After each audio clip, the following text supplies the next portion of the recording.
Exciting news await us in the new year. It is super appreciative that they are extending support and content for this game going forward. In the special report, DeRay Alina and Morten Ryberg discussed the upcoming Season 1 of Year 5 in The Division 2. They mentioned topics such as the new season, new apparel event, new manhunt targets, changes made following the PTS phase, quality of life updates, surprises, and the conclusion of Season 11. But without further ado, allow me to summarize all major points for you and what you could expect going into the new year and the new season.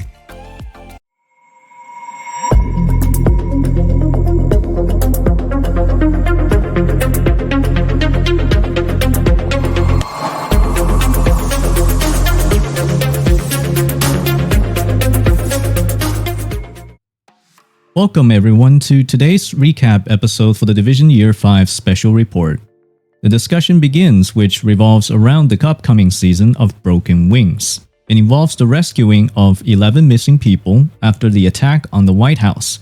The topics discussed includes the agent's mission to protect the community, the threats they face, the sacrifices they make.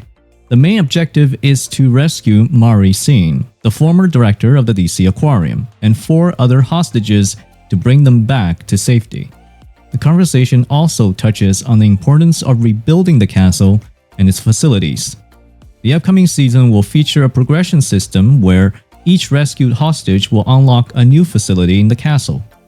The conversation mentions the introduction of vanity rewards, including new gear, weapons, weapon skins, emotes, arm patches, and outfits. The introduction of the Splinter Cell outfit and the Escalation apparel event is also discussed, featuring Shade Tech and Black Tusk inspired outfits.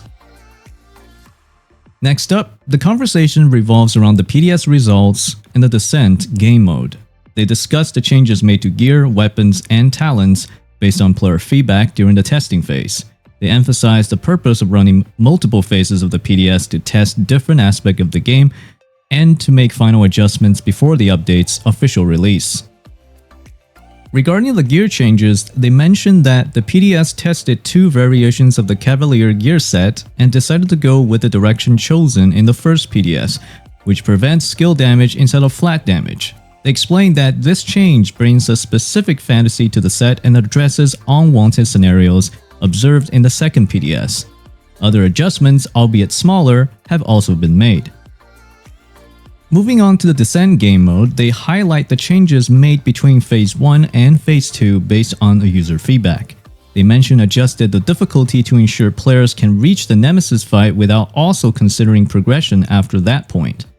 They mention making adjustment to progression and rewards, including the addition of a new item named Blueprints in the Descent reward pool.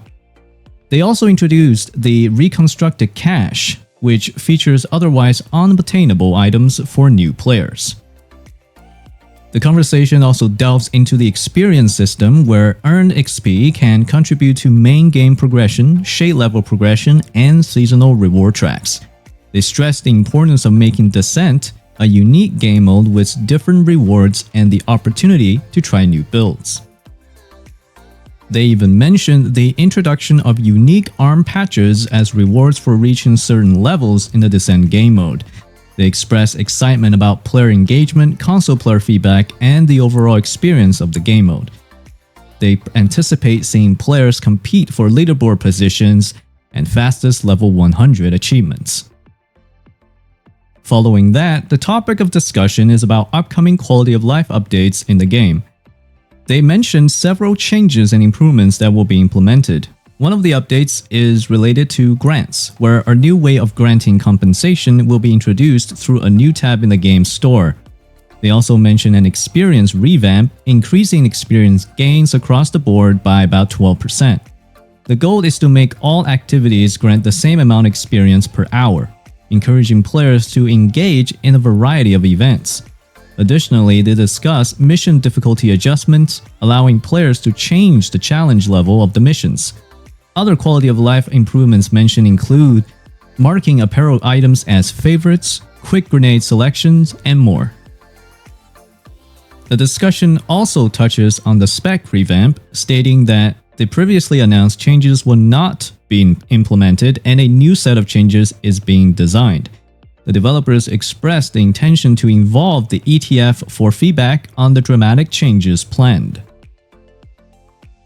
They addressed the topic of cheaters and exploiters, emphasizing their commitment to combating these situations. They mentioned banning cheaters using third-party software immediately and applying sanctions to exploiters, offering a second chance for them to behave correctly. They encourage players to report cheaters and exploiters through Ubisoft support with video evidence. They are adamant on punishing cheaters and exploiters, and the ban wave have already happened, and they said that, and I quote, "And it will continue to happen. No one will be spared, so behave."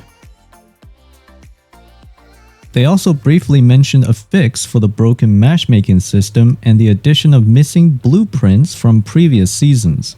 They state that blueprints missing from Season 9, 10, 11, and Season 3 will be added to the loot pool of Control Point Level 4, allowing players to acquire them. However, the blueprints from Season 3 will be delayed and added at a later date. Moving forward, they mentioned that there will be a DLC set in Brooklyn, New York, which confirms earlier speculation. They express excitement for the DLC and mentions that there will be 3 other seasons before its release. They provide a brief overview of each season's highlights. In Season 1, there will be a game mode called Descent and a rebuilt castle that will have an impact on players' access to certain areas. Season 2 will conclude the castle rebuild and introduce an incursion called Puppeteers, where players must rescue people from a burning mansion. The speaker is particularly enthusiastic about this content. Season 3 is described as a slower season with a significant story element. Although no further details are provided, there will also be a holiday-themed content that is expected to be more gameplay rewarding than previous iterations. Finally, Season 4 is described as a major drop at the end of the year, featuring a story DLC and changes to gameplay mechanics. They concluded by expressing excitement for the incursion, mentioning their fondness for incursions in the first game of the series. They hinted at the Division 2 incursion being similar to a raid and suggest that more details will be shared in a live stream. They also mentioned the possibility of developing another raid and express enthusiasm about it. And finally, at the very end, the Q&A session discussed various topics related to the game and its upcoming content. Here are the key points that are summarized. A new skin will be introduced for the Dr. Home weapon, and it will not replace the original skin. Currently, there is no way to skin exotic weapons, but the possibility of adding skins in the future is being explored. Season 1 will introduce new content and activities at the castle, but it will not replace the White House as the base of operations. Descent, a part of Season 1 called Broken Wings, will be available for all players regarding of their expansion ownership or level. The rewards obtained in Descent will be transferable to the main game. The Descent game mode does not have checkpoints due to its design. However, if players encounter technical issues, their experience progress will be saved. Conflict, a PvP game mode, will be receiving an experience buff to enhance the rewards and progression system. Currently, there are no plans to add more unique or exclusive talents to Descent, but it may be revisited in the future.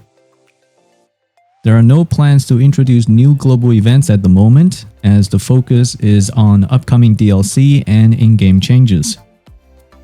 No information was provided regarding the addition of new raids or a dark zone in New York. Addressing PC crashes and combating hackers and cheaters are top priorities for the development team. The price of the DLC was not disclosed during this session. And that is everything from the hour-and-a-half report, all summarized for you. I hope you find this video helpful. If it is, please leave a like. Thank you so much for tuning in today, and I'll leave a link to the whole video in the description below. And with that, I'll see you in the next episode.